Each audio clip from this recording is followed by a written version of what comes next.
Le Seigneur soit avec vous.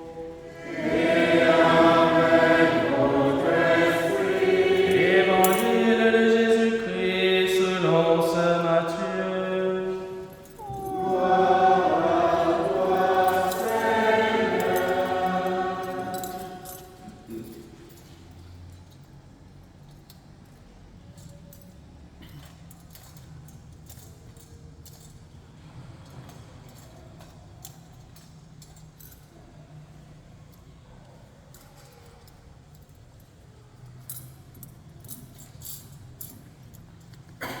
Jésus était né à Bethléem en Judée, au temps du roi Hérode le Grand. Or, voici que des mages venus d'Orient arrivèrent à Jérusalem et demandèrent: Où est le roi des Juifs qui vient de naître? Nous avons vu s'élever son étoile et nous sommes venus nous prosterner devant lui. En apprenant cela, le roi Hérode fut pris d'inquiétude et tout Jérusalem avec lui. Il réunit tous les chefs des prêtres et tous les scribes d'Israël pour leur demander en quel lieu devait naître le Messie. Il lui répondit: À Bethléem en Judée, car voici ce qui est écrit par le prophète. Et toi, Bethléem en Judée, tu n'es pas le dernier parmi les chefs-lieux de Judée, car de toi sortira un chef qui sera le berger d'Israël, mon peuple. Alors Hérode convoqua les mages en secret pour leur faire préciser à quelle date l'étoile était apparue. Puis il les envoya à Bethléem en leur disant: Allez vous renseigner avec précision sur l'enfant, et quand vous l'aurez trouvé, avertissez-moi pour que j'aille moi aussi me prosterner devant lui. Sur ces paroles du roi, il partit. Et voilà que l'étoile qu'ils avaient vue se lever les précédait.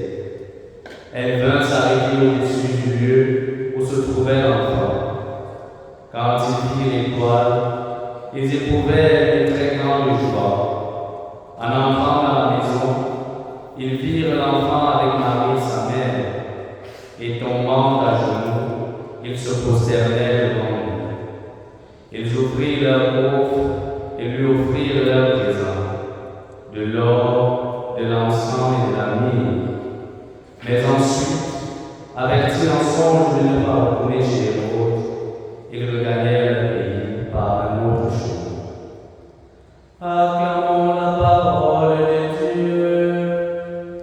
Louange à toi, Seigneur Jésus.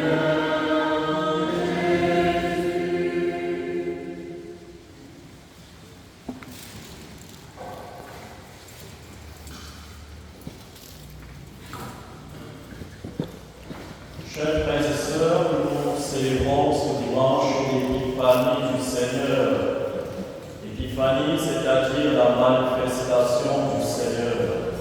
Le Seigneur Jésus s'est manifesté à l'image d'Orient par une étoile.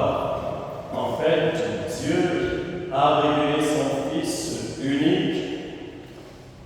Hommage, grâce à l'étoile qui les guidait, tel que nous l'avons dit dans la Correcte, la prière après le Gloria.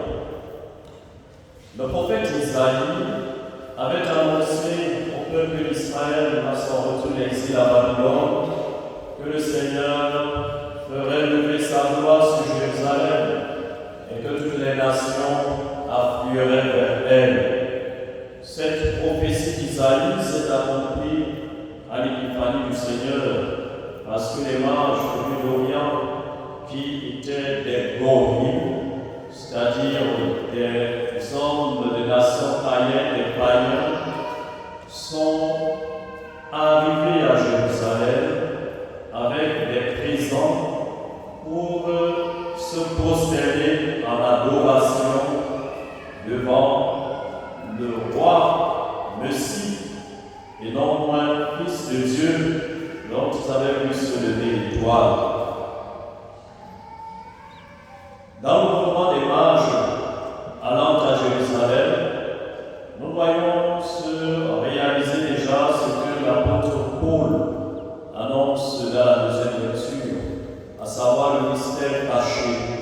Ce mystère est que les nations païennes sont associées au même héritage.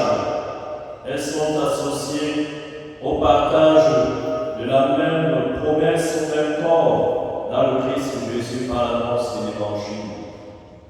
À travers les mages, ce sont les hommes des nations païennes que le Seigneur Dieu appelait au salut par la foi en son Fils Jésus-Christ. Alors les mages sont allés à Jérusalem. Ils ont vu l'étoile se lever. Ce passage nous fait penser, n'est-ce pas, au livre des Nombres. Vous savez, dans le livre des Nombres, au chapitre 24, le prophète païen Balaam, fils de Béor, l'homme au regard perçant, avait vu se lever une étoile dans le pays des Juifs.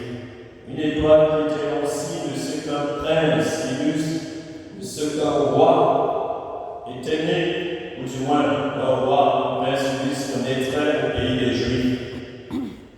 Cette étoile, une comète pour certains, ou d'autres constellations de Jupiter et Saturne, notamment pour l'astronome Kepler, cette étoile était un signe, c'était un présage, et les mages ont su discerner le signe, le présage.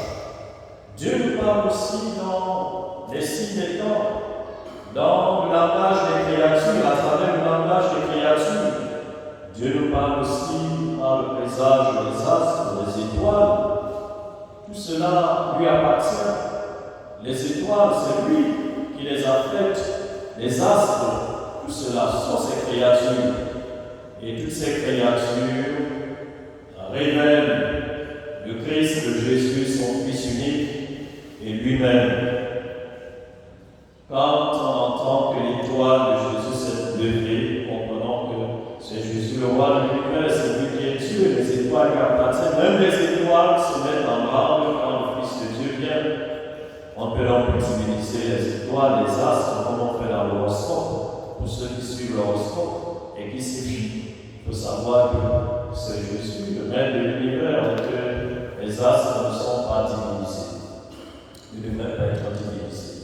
Alors les mages ont vu l'étoile et ils se sont dirigés au pays des Juifs. Vous voyez, ces mages étaient des sages, des prêtres devants qui faisaient de la divination, ce qu'on appelle la voyance, bien formés à l'astrologie et même à la magie. C'était des hommes de science et de religion en même temps. Ils étaient bien plus que les rois. On dit souvent les rois mages, mais sachez aujourd'hui que les mages n'étaient pas les rois. On a pensé qu'ils étaient les rois en interprétant le psaume 71 d'aujourd'hui. Les rois de Saba et de Séba apporteront leur offrande, l'or et l'encens.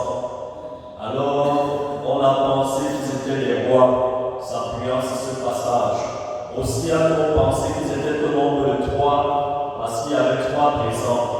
L'or, qui est destiné au roi, et qui signifiait donc la royauté de Jésus.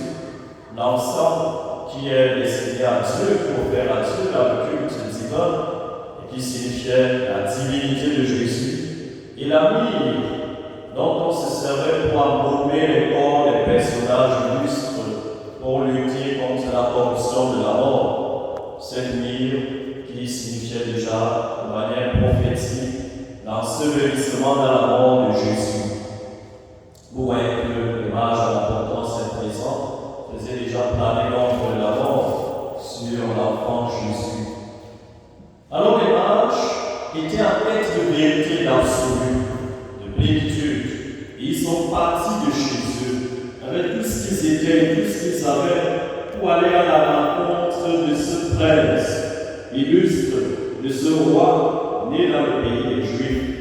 Le salut vient des Juifs, ils l'ont reconnu en se déplaçant vers le pays des Juifs. Ils y sont allés. Nous pouvons nous reconnaître en eux. Le Seigneur nous appelle, il nous fait signe. Il nous attire à son Fils Jésus, de bien de manière, par bien des signes. Il nous appelle à la foi. Il nous conduit à son Fils Jésus. par l'étoile de la foi. Comme les mages, n'hésitons pas à aller à lui, n'hésitons pas à aller à son Fils Jésus avec tout ce que nous sommes et tout ce que nous avons. Vous voyez, les cadeaux des mages, c'était des cadeaux d'Orient qui révélaient ce qu'ils étaient. Ils étaient présents dans leur présent, et en offrant leur présent, c'est eux-mêmes qu'ils offraient à Jésus. Allons à Jésus avec toute notre soif de vérité absolue, avec tout ce que nous sommes, avec tout ce que nous avons. Les mages nous apprennent qu'on peut être à la fois homme de science et homme de religion. C'était aussi des philosophes, c'était des gens très instruits, des bons scientifiques, astronomes, magiciens en même temps divins, prêtres au-dessus des rois d'Orient. Ils étaient en même temps des hommes de religion. Science et religion ne devraient pas s'opposer dans la quête de la vérité, de même que foi et raison ne devraient pas s'opposer dans la quête de la vérité. Alors les mages arrivent à Jérusalem, et je suis bien curieux de savoir comment est-ce qu'ils ont fait pour se diriger à Jérusalem. Ils avaient vu l'étoile, oui, mais après l'étoile a disparu.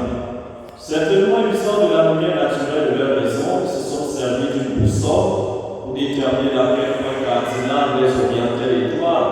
Sauf que l'étoile a disparu, ils avaient la direction, mais comment ont-ils su le chemin?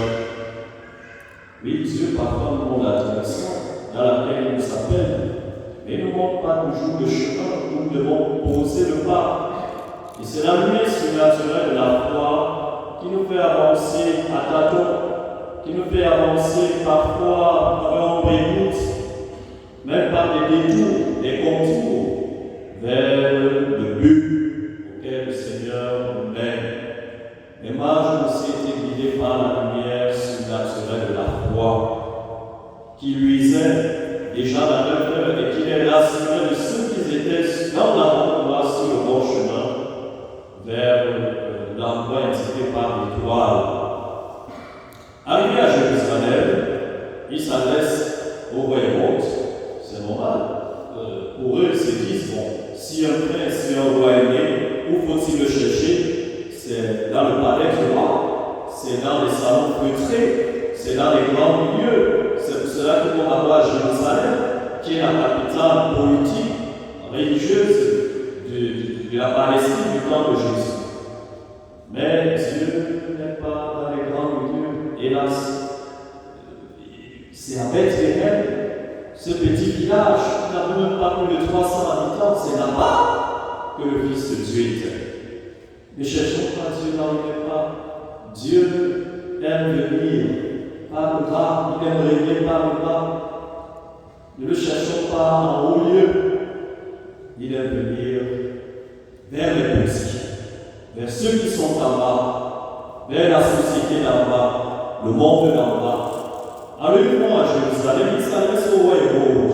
Il lui demande où est le roi des Juifs qui vient de naître. C'est vrai, le texte français n'est pas très bien traduit ici, le texte grec dit où est-ce qu'il protectoris basileus comme Judaïon? Où? En grec, c'est traduit où? Quelque part près d'ici. Donc, ils sont convaincus que c'est quelque part pas très loin de là. Et effectivement, Bethléem n'est pas très loin de Jérusalem, c'est moins de 100 km. Où est-ce qu'il protectoris, c'est-à-dire, il faut bien traduire le grec, où près d'ici, quelque part près d'ici, est l'ayant été enfanté au roi des Juifs. Ou si vous voulez, l'étant né roi des Juifs, protecteis basileus comme Judaïon. C'est-à-dire que les mages n'affirment pas que cet enfant deviendra roi. Ils disent que cet enfant est né roi. Dès le moment qu'il est enfanté, il était déjà roi. Donc sa royauté est éternelle. Elle vient de Dieu. Elle existe de toujours à toujours. Alors quand Hérode entend cela, lui qui est d'abord un roi illégitime, parce que Hérode, ses deux parents n'étaient pas juifs, il avait un parent ituléen. Lui n'avait pas un sang plus juif, et les juifs lui contestaient la royauté parce qu'on disait, toi tu n'es pas un juif de race pure. Hérode étant déjà illégitime, aimant le pouvoir, étant attaché, accroché à son pouvoir, il entend donc qu'un enfant est né, ouais, le roi depuis toujours. Il est le Messie, et il commence à paniquer parce qu'il ne veut pas entendre que quelqu'un d'autre puisse naître, germer, grandir à côté de lui. Lui seul va avoir le pouvoir. Un peu comme les hommes politiques qui n'aiment pas sentir que quelqu'un d'autre, les hommes de pouvoir, que quelqu'un d'autre peut émerger à côté d'eux, quelqu'un d'autre peut naître, germer, grandir. Eux seuls doivent régner. Alors Hérode est panique et touche Jérusalem avec le Messie. Il convoque l'esprit et voilà, les grands prêtres pour se faire préciser après l'avoir le Messie, le Christ devait naître. Il avait bien compris que cet enfant-là, dont la royauté était éternelle, était le fils de David, le roi Messie. Et on lui dit c'est à Bethléem. Et il dit hommage au Père. C'est à Bethléem, allez à Bethléem. Informez-vous avec précision de la révélation que j'aime aussi adorer. Vous voyez, la rue, c'est Hérode. Hérode, c'est un renard. Jésus traitera, c'est pas lui, son fils, de renard. Vous savez, le renard chasse seulement dans la nuit. Donc, Hérode, c'est donc des petits poulards noirs qui rusent toujours. Voilà. Il a quoi les marches? Et les marches, en allant se rendre compte que l'étoile est précède. Ils ont vu l'étoile 3 fois. Et ceux qui pensent souvent que les textes bibliques ne sont pas très vrais, ceux qui disent souvent l'historicité des textes bibliques, il faut savoir que les travaux de l'astronome Kepler ont révélé que l'étoile que les mages ont vue depuis l'Orient ne pouvait être apparue qu'en l'an -7 avant Jésus, et qu'il y a eu cette constellation entre Jupiter et Saturne 3 fois dans la même année. La première fois le 12 avril, qui serait donc la véritable date de la naissance de Jésus. Je vais peut-être me choquer de vous le dire, Jésus n'est pas né le 25 décembre, il est né en avril de l'an -7, en printemps, où les bergers sortaient de leurs bêtes. C'est ça, les anges ont trouvé les bergers dehors, les bergers ne seraient pas sortis de leurs bêtes pendant l'hiver. Donc c'était le printemps, mi-mars, mi-avril, 12 avril. Première fois que l'étoile est apparue, comme si l'on lui a l'Orient. La deuxième fois que l'étoile est apparue, c'était le 4 octobre. Donc là, c'est quand ils sortaient de Jérusalem pour aller à Bethléem. Et puis ils ont encore vu l'étoile en décembre. Et on se demande pourquoi ils donc pris tant de temps d'octobre à décembre pour aller à Bethléem alors que ce n'est pas distant. Peut-être qu'ils ont eu d'autres contours, peut-être qu'ils ont décidé de prendre du temps. Peut-être. Toujours est-il que l'étoile est apparue 3 fois. La deuxième fois, elle est précédée sur le chemin de Bethléem. Et la troisième fois, l'étoile était au-dessus de la croix où l'enfant était né. Et les mages partent. Ils offrent à Jésus ces cadeaux qui le révèlent, qui révèlent sa royauté, sa divinité et sa mort prochaine, sur laquelle il aura le dessus parce qu'il est Dieu. Et quand les mages finissent de se prosterner devant lui pour l'adorer, ils retournent chez eux par un autre chemin. C'est dit qu'ils avaient changé d'itinéraire. Ils avaient changé aussi de perspective de vie. Ils n'étaient plus retournés chez eux. Ils sont allés par un autre chemin. Ils sont retournés transformés. Ils sont retournés avec de nouvelles vues, de nouvelles pensées, de nouvelles options, de nouveaux itinéraires, de nouvelles perspectives. Ils ont vécu aussi une conversion. Et c'est cela l'itinéraire de l'épiphanie que nous sommes appelés à suivre nous aussi. Aller à Jésus, qui nous attire à lui, qui nous donne des signes dans la nature, dans nos vies, qui nous donne bien des signes, le rencontrer et lui offrir ce que nous sommes et ce que nous avons, et repartir après l'avoir adoré, transformé, renouvelé sur de nouveaux itinéraires de vie. Que le Seigneur Jésus puisse se manifester encore à nous aujourd'hui de bien des manières et qui nous appelle, qui nous guide à lui par l'étoile de la foi, nous avons de suivre cet itinéraire et de bénéficier un jour de la vision de Dieu dans sa splendeur dans le royaume. Reçois Jésus-Christ. Amen.